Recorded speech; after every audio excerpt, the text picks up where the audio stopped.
Jazakumullah khairan. Bismillah. Assalamualaikum warahmatullahi wabarakatuh. Alhamdulillahi rabbil alamin wa bihi nasta'inu ala umuri dunya waddin. Wassalatu wassalamu ala asyrafil anbiya'i wal mursalin wa ala alihi wa ashabihi wa man tabi'ahum bi ihsanin ila yaumiddin.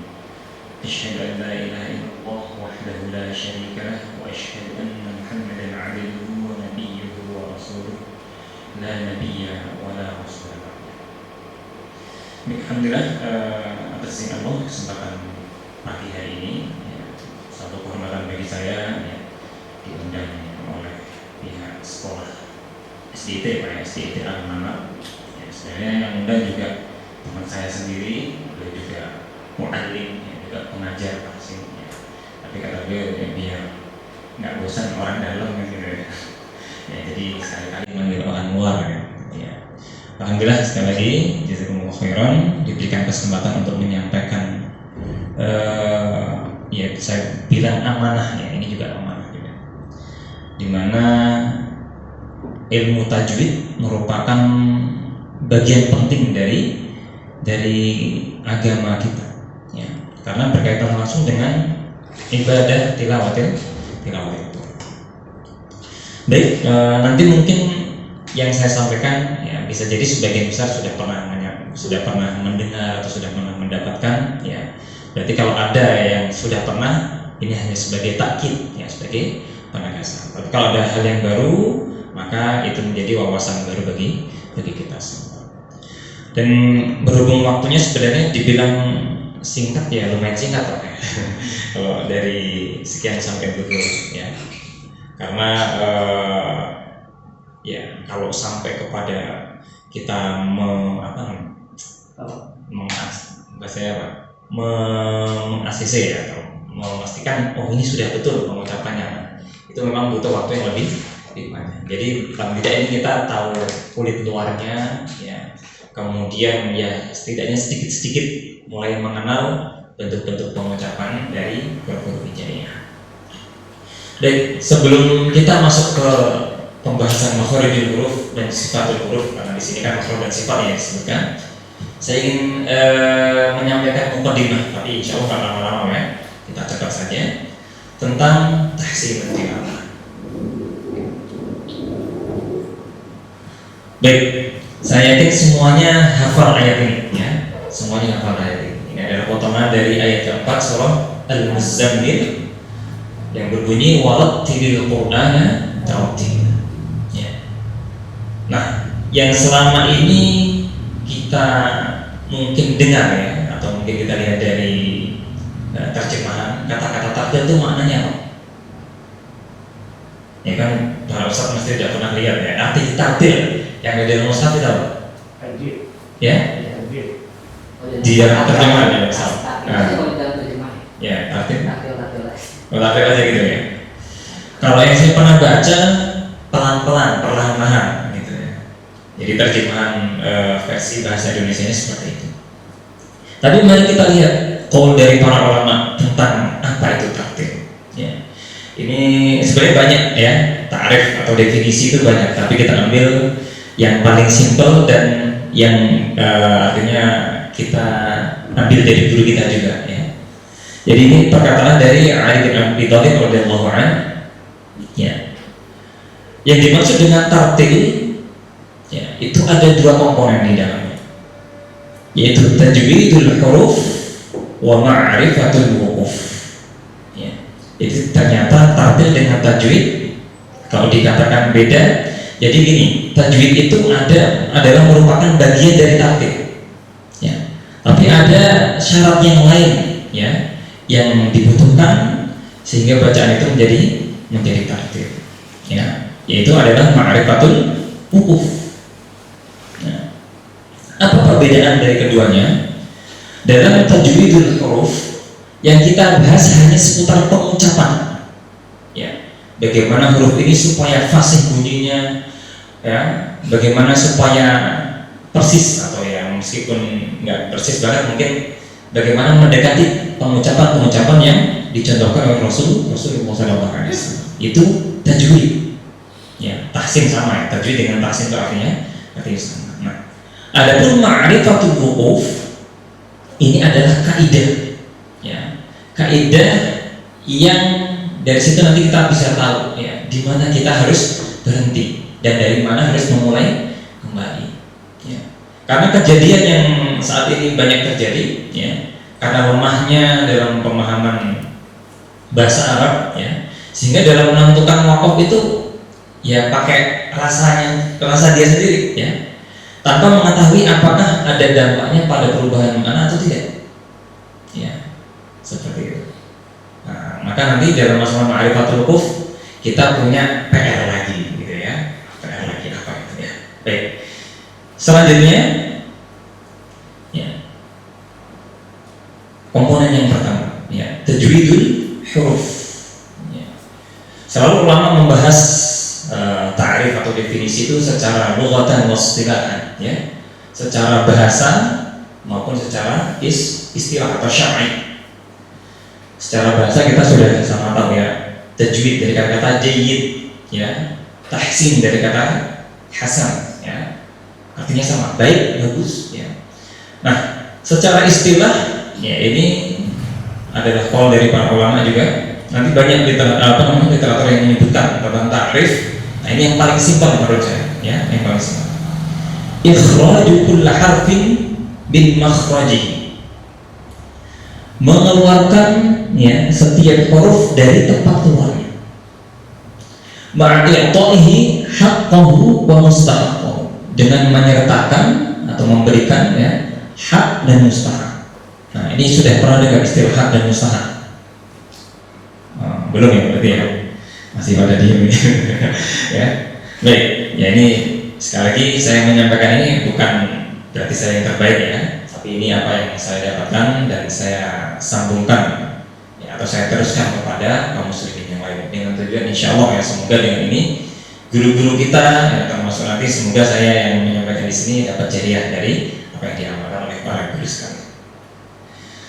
Baik, hak itu adalah hak dan mustahak itu keduanya adalah sifat, ya. Tapi bedanya kalau hak itu sifat asli. Sifat asli itu di mana? Jadi setiap orang yang terlahir pasti membawa sifat bawaannya. Ya, sebagaimana huruf ada sifat aslinya. Kapan saja huruf tersebut diucapkan, ya, ciri-ciri itu selalu nempel pada diri. Itu namanya hak, ya, sifat asli. Contohnya misalkan huruf sin itu karakternya keluar udara, mendesis, hamas, ya. Ya. Kapan saja ada huruf sin maka di situ hamasnya pasti ada. Ya, itu namanya hak, sifat asli. Adapun mustahak itu sifat tambahan. Ya, sifat tambahan ini munculnya hanya pada kondisi tertentu. Contoh mustahak itu apa? Kapan terjadi izhar halqi? Ya, saat ada nun sukun atau tanwin ketemu dengan huruf-huruf tambahan. Kalau tidak seperti itu maka tidak akan terjadi izhar halqi. Kapan terjadi gunnah dua harakat, ya, pada mim, nun tasydid, pada iqla, pada ikhfa, pada idgham bi gunnah, pada idgham mimi. Nah, itu, ya, kondisi-kondisi itu yang menyebabkan terjadinya gunnah dua harakat. Kalau tidak kondisi-kondisi itu maka tidak ada gunnah dua harakat. Nah, ini gambaran, ya, dari hak dan juga mustahak. Oke, jangan pusing dulu ya. Ya, insya Allah nanti slide ini bisa diambil, ya, bisa diambil untuk dipelajari ulang. Makanya saya menyampaikan agak cepat karena keterbatasan waktu, ya, supaya nanti paling tidak ketika membaca di luar forum kita ini teringat, oh, kemarin disampaikan seperti ini. Baik, kita lanjutkan berikutnya. Masih tentang makhraj dan sifat, ya. Dikatakan lubbut tajwid wal makharijuhu wa sifat, ya. Lub itu bisa dikatakan jantungnya, intinya, ya, intinya tajwid itu terletak pada makhraj dan sifat. Gak bisa dipisahkan. Kita hanya fokus ke makhraj saja, sifatnya enggak mungkin. Atau sebaliknya juga tidak mungkin. Makhraj dan sifat menjadi sebuah satu paket, ya. Menjadi satu paket yang tidak bisa terpisahkan, ya. Tapi apa yang dibahas? Ya ini. Kalau makhraj ya berbicara tentang titiknya di mana, lokasinya, ya. Sumber munculnya suara ini dari mana? Itu namanya makhraj. Adapun sifatul huruf membahas tentang kaifiyah. Kaifiyah itu cara. Setelah kita tahu tempatnya, lalu bagaimana kita membunyikannya, ya. Di mana dan bagaimana, ya. Gitu ya. Di mana itu makhraj, kemudian sifat itu bagaimana. Karena ada beberapa huruf yang makhrajnya ternyata sama, ya, satu tempat, tapi bunyinya berbeda. Nah, yang membedakan itu adalah sifat-sifatnya. Baik, sampai di sini tentang tajwidul huruf secara prolognya. Ma'rifatul wukuf mungkin nggak usah kita perpanjang ya. Intinya ma'rifatul wukuf ini butuh kefahaman tentang bahasa Arab. Dan juga bahkan kalau bisa kita bilang siapa yang paling akurat dalam menentukan ma'rifatul wukuf, ya, berhentinya di mana, mulai dari mana, ya, orang-orang yang memahami tafsir, ya. Karena yang hanya ngerti bahasa Arab aja masih punya potensi salah dalam menentukan waqaf. Contoh di dalam surat Al-Baqarah yang mungkin sangat kita hafal, ya, mathaluhum kamathalil ladzi istawqada naran falamma adha'at ma hawlahu dhahaba Allahu bi rata-rata, saya nggak bilang orang Indonesia, ya, rata-rata yang belum sampai memahami ma'rifatul wukuf berarti sampai kata-kata nar, ya, mathaluhum kamathalil ladzi istawqada nara, berarti terus langsung melanjutkan kepada kalimat sebelumnya, falamma adha'at ma hawlah, dan seterusnya. Nanti silakan, ini PR bersama, ya, PR bersama. Silakan disimak tilawah dari mungkin masyayikh yang menjadi favorit, ya. Bisa nanti Syekh Masyari Rashid Al-Afasi, bisa Syekh Sudais, ya, bisa Syekh Hudayfi, ya. Nah, nanti kita lihat, ya, mereka tidak berhenti pada kata-kata na.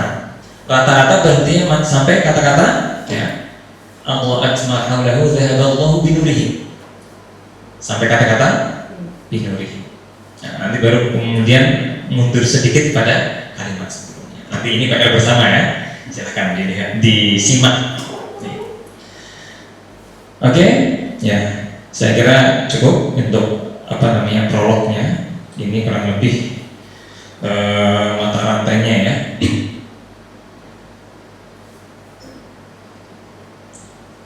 Baik, kita masuk kepada slide yang berikutnya.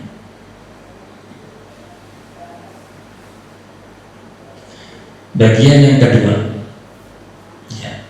Sebelum kita masuk ke makharijul huruf, kita perlu kenalan dulu sama organ-organ pengucapan, ya. Suar di a'dha'in nutqi, gambar-gambar, ya, organ-organ, saya katakan organ-organ sumber bunyinya atau organ-organ yang terlibat dalam pengucapan. Baik, yang pertama adalah bagian tenggorokan. Nah, untuk tenggorokan, ya, nanti ada 3 lokasi, ya, yang terlibat di dalam pengucapan. Ya. Yang pertama adalah tenggorokan bawah, yaitu pada pita suara. Ya, pita suara. Nanti silakan dilihat, ya. Dan, mungkin sebagian besar belum pernah, ya, melihat langsung bentuk pita suara seperti apa, ya. Nanti boleh lihat di YouTube banyak, ya. Kamera yang dimasukkan melalui hidung tembus sampai ke pita suara, gitu, ya, itu nanti ada. Kurang lebih gambarnya seperti itu, yang ditunjukkan dengan panah, ya, ini pita suara. Kemudian apa? Tenggorokan bagian tengah nanti letaknya ada di katup epiglotis. Nah, saya kenal istilah ini juga ternyata setelah belajar tajwid, ya. Dulu di pelajaran biologi nggak ada, ya. Belum pernah dengar istilah katup epiglotis. Katup epiglotis ini, Pak, ya. Jadi mengisahkan saluran pernafasan, ya, yaitu di tenggorokan dengan kerongkongan, ya.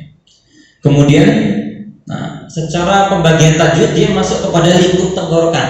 Tetapi kalau menurut organ, ya, dia sebenarnya sudah masuk ke bagian lidah, cuma di akarnya. Ya, kalau kita menjulurkan lidah kita belum kelihatan, ya. Jadi ini adalah akar lidah. Berikutnya al-hanatul a'la atau langit-langit atas. Ini bisa diraba pakai lidah kita. Yang pertama adalah al-lifah atau gusi. Ya, kemudian muqaddamul hanak. Muqaddamul hanak ini saya terjemahkan dengan bergerigi. Ya, ini langit-langit yang enggak rata ini ya. Insyaallah semuanya punya ya. Kemudian masuk ke berikutnya, ini ada langit-langit yang menonjol keras. Nanti boleh diraba ya pakai ujung lidah ya. Gusi, ketarik ke belakang itu ada bergerigi, kemudian tarik ke belakang lagi ada yang keras menonjol di sini. Kemudian ya al-hanakul lahmi ya, langit-langit yang daging, lunak. Dan yang bagian paling akhir dari langit-langit adalah ya ufula. Allah gitu ya. Jadi ufula itu yang bergantung-gantung di tenggorokan kita ya, itu namanya ufula. Sudah kebayang belum kira-kira ufula nanti itu menjadi makhluk dari pengucapan apa? Belum ya, nanti ya. Selanjutnya masuk ke bagian lidah. Ya. Nah ini akar lidah nih ya, yang tadi saya tunjukkan di bagian tenggorokan ini akar lidah. Ini nggak kelihatan kalau kita menjudulkan lidah kita belum kelihatan. Paling yang kelihatan pertama tuh di daerah sini, ya, pangkal lidah. Dari warna kuning pertama hingga warna kuning kedua, seluruh yang ada di dalamnya ini adalah pangkal lidah. Kemudian dari warna kuning kedua sampai kepada warna kuning ketiga, seluruh yang ada di sini adalah tengah lidah. Nah, ini yang mungkin sedikit beda ya. Jadi disebut dalam bahasanya torfun lisan, bagian yang terakhir ini ya, yang ujung lidah. Torfun itu kan artinya ujung atau bisa diartikan pinggir. Nah, yang kita pahami namanya ujung itu biasanya kan bagian paling lancip, ya, bagian paling runcing atau puncaknya. Tapi ternyata di dalam praktek pembelajaran ilmu tajwid yang dimaksud dengan torful lisan atau ujung lidah itu adalah mulai dari warna kuning ini sampai seluruh permukaannya. Ini yang dibahas adalah permukaan. Ya, ini adalah ujung lidah. Ya. Jadi nanti kalau ada sebutan ujung lidah bertemu dengan apa, berarti yang kita ingat betul-betul ujung lidah itu adalah permukaan dan depan. Ya. Ternyata masih ada yang terlibat dari samping, ya. Ya. Jadi makhluk itu masih ada pinggir-pinggir dari lidah. Nah ini nanti tidak usah kita perpanjang ya. Pembagian itu nanti kita akan langsung masuk kepada makhorijul huruf. Ya. Kemudian gigi terlibat juga ya, gigi terlibat juga. Dan di sini kalau kita waktunya agak panjang nanti kenalan sama nama-nama gigi juga ya. Ya itu nama-nama gigi. Dan juga jumlahnya ya. Abdu alaihi bin nawajid ya, pernah dengar hadis itu ya. Ya, jadi sunnah itu harus dipegang, digigit sampai ke bagian paling belakang gitu ya.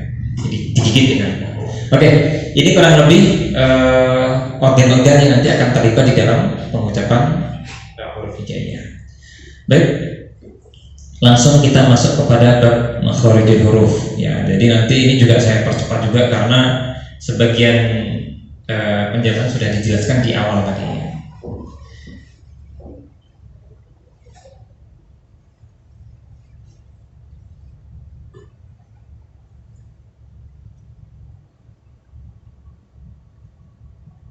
Belum keluar. Baik. Jadi ini bukan slide milik saya. Jadi ini adalah slide dari guru saya. Ya, pertama kali saya mengikuti daurah dan alhamdulillah kita diizinkan untuk mengcopy dan sebagian sih saya sudah sempat edit dengan izin ke beliau juga ya. Jadi boleh nggak ini saya edit bahasanya menurut versi saya, boleh nggak? Boleh, yang penting intinya sama. Oh, udah sampai gitu ya. Jadi saya revisi beberapa gitu. Jadi Abu Izzara Al-Fadli gitu ya. Jadi yang bisa lihat channel YouTube beliau juga ada ya. Ini kita lewatin ya. Kata-kata makhraj yaitu seputar tempat, intinya seperti itu. Nah, kita langsung masuk kepada berarti ini saya lewatin juga nih. Apa ya? Jadi ini pembahasan tentang pembagian huruf hijaiyah. Terus oke, ya kita langsung masuk di sini.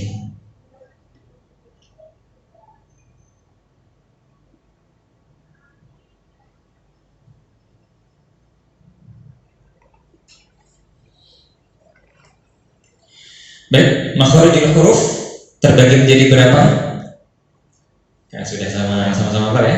Terbagi menjadi 5 bagian. 5 bagian atau 5 lokasi, 5 wilayah, ya, 5 tempat. Oke. Kita masuk kepada bagian yang pertama, yaitu al-jawf. Apa itu al-jawf? Jawf itu artinya ruangan.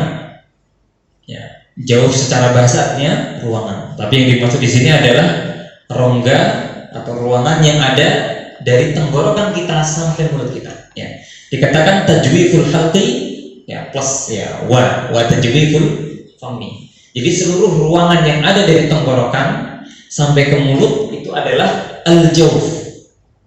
Ya. Apa yang keluar dari al-jawf? Ya. Lil jawfi alifun wa ukhtaha wa hiya huruf maddin lil hawa'i tantahi. Ini adalah matan Jazari, ya. Qala al-Allamah Ibnu Jazari, ya, lil jawfi alifun wa ukhtaha wa hiya huruf maddin lil hawa'i tantahi. Jadi yang keluar dari al-jawf itu adalah alif dan teman-temannya. Siapa teman-temannya alif? Yaitu huruf mad, ya, yang berhenti seiring dengan berhentinya udara atau nafas. Hawa itu udara, ya. Nah, maka di dalam tajwid nanti ada 2 istilah untuk huruf ya dan waw, ya. Pada bagian al-jawf nanti yang ada adalah ya maddiyah dan waw maddiyah. Jadi ada istilah, ada embel-embel tambahan kata-kata mad di belakang waw dan ya. Tujuannya apa? Untuk membedakan ini adalah waw dan ya yang digunakan sebagai alat panjang, ya, atau huruf mad, dan yang lainnya adalah waw dan ya yang terbunyikan karakter konsonannya. Ya. Silakan, Pak. Oh, ada yang mau bukain, Pak? Pak? Ini soal kamu.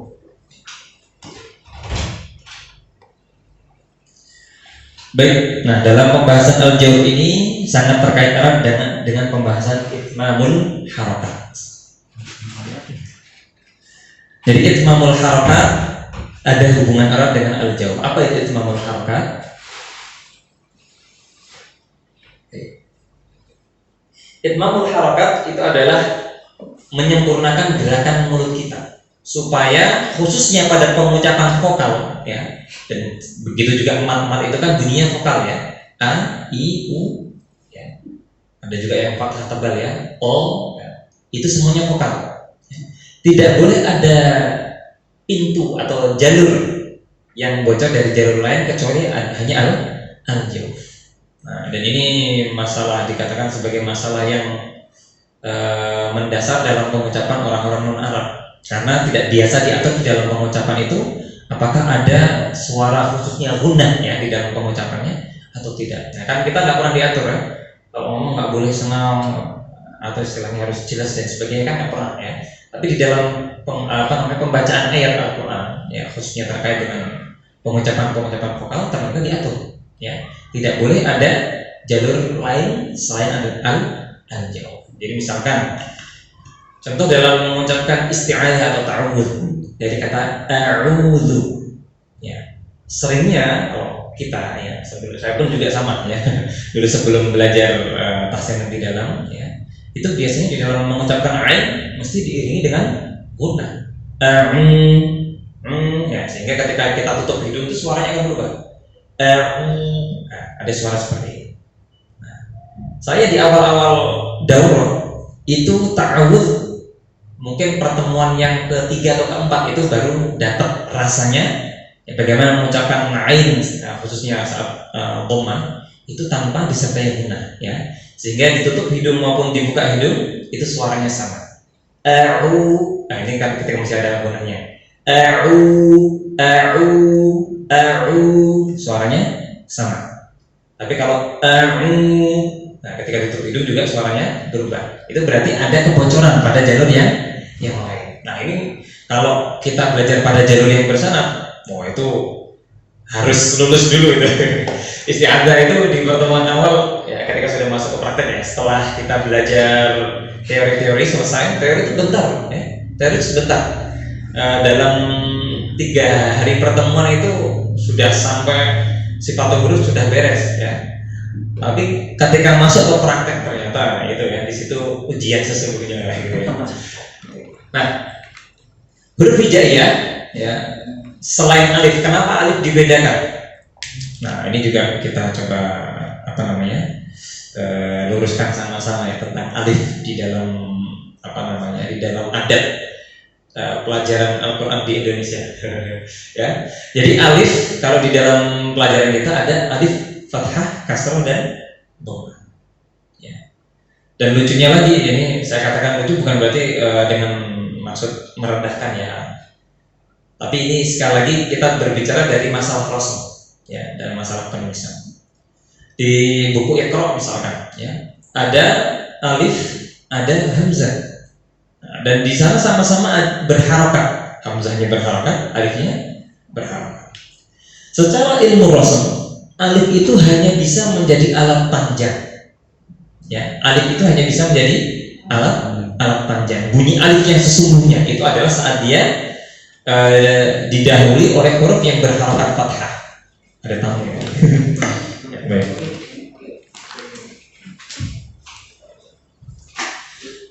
Jadi alif sekali lagi ya, bunyinya hanya ada pada saat kita mengucapkan huruf yang didahului fathah. Misalkan qala, mana alifnya? Oh ya, gitu ya. Terus kemudian misalkan kana, mana alifnya? Kana.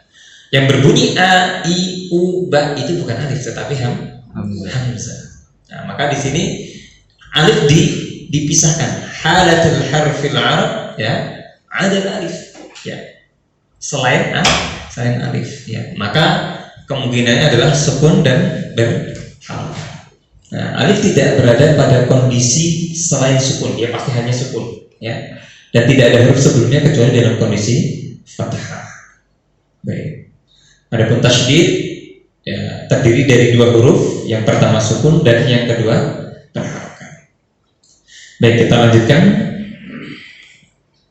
Ini adalah perkataan Al-Allamah At-Tayyibi di dalam kitabnya Thayyibah ya, salah satu kitab tajwid yang terkenal juga, berbicara tentang itmamul harakat ya, kesempurnaan dalam membunyikan khususnya pengucapan vokal.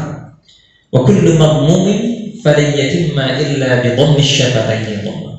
Huruf-huruf yang harakatnya dhammah ya, maka tidak akan sempurna bunyi dhammahnya sampai kita benar-benar memonyongkan kedua bibir kita. Ya. Wadun khifat, khifat maksudnya yang rendah, yang turun ya. Bi inkhifat lil fami yatim. Ya, dengan merendahkan rahang bawah atau ada yang mengatakan bibir bawah, maka akan sempurna bunyinya. I, jadi tidak ada yang berbunyi mungkin ke e ya. Bismillah, tadi bismillah ya, i-nya sempurna. Wal maftuh bil fath. Ya, adapun yang berharokat fathah dengan membukanya. Nah, ini untuk yang harokat fathah, kalau yang tipis rata-rata bisa ya. Untuk yang fathah tipis yang bunyinya a itu rata-rata bisa membuka. Nah, tapi kalau harokat fathahnya ya itu nempel pada huruf-huruf yang tebal, kebanyakan bentuknya adalah monyong. Ya, seharusnya itu menjadi bentuknya dhammah. Ya, sehingga walad do gitu ya, monyong seperti itu. Ya. Ingat, fathah dengan cara membuka. Meskipun tebal, ya caranya tetap dibuka. Hanya saja cara membuka fathah yang tipis dan fathah yang tebal itu berbeda. Ya. Nanti untuk fathah yang tipis, ya ini mungkin hasil temuan dari beberapa ulama dan juga beberapa makhluk ya, beberapa ustadz ya. Jadi yang tipis biasanya coba agak ditarik nih sudut bibirnya ya. Jadi nggak terlalu kaku. A'udzu billah. ba, ta. Nah, jadi dibukanya seperti itu. Adapun fathah yang tebal tetap dibuka, cuma sudut bibirnya jangan lebar. Ya, so, bo, po. Ada gerakan bibir monyong? Ya, nggak ada. Tapi suaranya tebal dari mana? Ya, dari pangkal lidah kita, dari tempat keluarnya qaf dan juga kaf. Ya, khususnya qaf. Ya. Jadi ya seperti itu. Kha, ra, sa, dom. Ini tidak monyong, dibuka. Wal maftuh bil fath. Ini harus dijadikan pegangannya. Kata-kata fathah harus dibuka. Baik. Ini gambarnya sudah saya hapus belum ya? Coba kita lihat. Oh, berarti gambarnya sudah saya hapus ya. Baik, ini kesalahan-kesalahan nanti bisa dibaca di luar forum ya, biar kita lebih cepat ya. Jadi kesalahan-kesalahan saat mengucapkan pengucapan vokal. Ini nanti bisa dibaca bersama-sama ya. Oke, kita langsung lompat ke prakteknya. Nah, ini semuanya sampainya gini semua ya. Karena yang dilatih adalah bagian vokalnya. Alif, ya, mad, waw, mad. Alif, ya, mad, waw, mad. Ya, oke. Kita simulasikan satu huruf tipis dan satu huruf tebal, atau dua huruf tipis dan dua huruf tebal ya. Oke.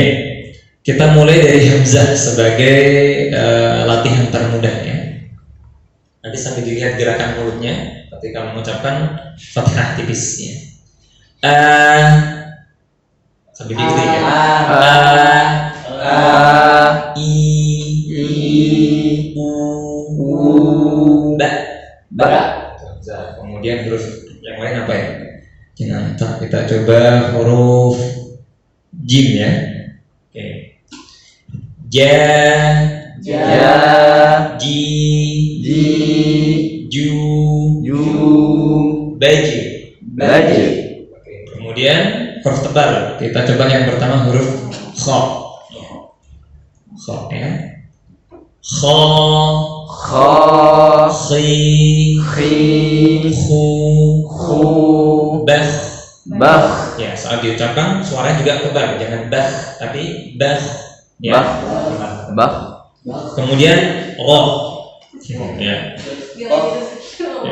Ya, oh, ya, jadi roh. Nah, untuk roh ini khusus saat rohnya kasroh tipis ya. Saat rohnya kasroh tipis. Ya, nanti pembahasan roh tebal tipis nanti kita akan lihat di di babnya ya, di bab roh. Baik, roh fathah tebal. Roh, ri,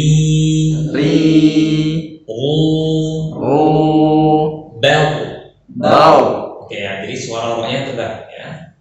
Tarmihim misalnya gitu. Wa arsala. Baik, ya ini latihan-latihan untuk al-jawf. Nanti kita lompat ya. Jadi prinsipnya untuk al-jawf ya, sebagai tempat keluar dari huruf-huruf vokal dan huruf-huruf mad, ya, kita harus benar-benar latih bersih ya. Khususnya pada ini yang sering terjadi ya, pada huruf ain dan huruf-huruf tebal ya. Kemudian pada saat dhammah mamdudah ya, dhammah yang panjang ya. Biasanya itu hidungnya ikut terlibat di dalam mengeluarkan bunyi ya. Sudu, sudu, bisa dibedakan ya. Baik, ini al-jawf, makhraj yang pertama ya, makhraj yang pertama. Yang sengal. Kita masuk kepada slide yang berikutnya, yaitu makharijul huruf bagian 2.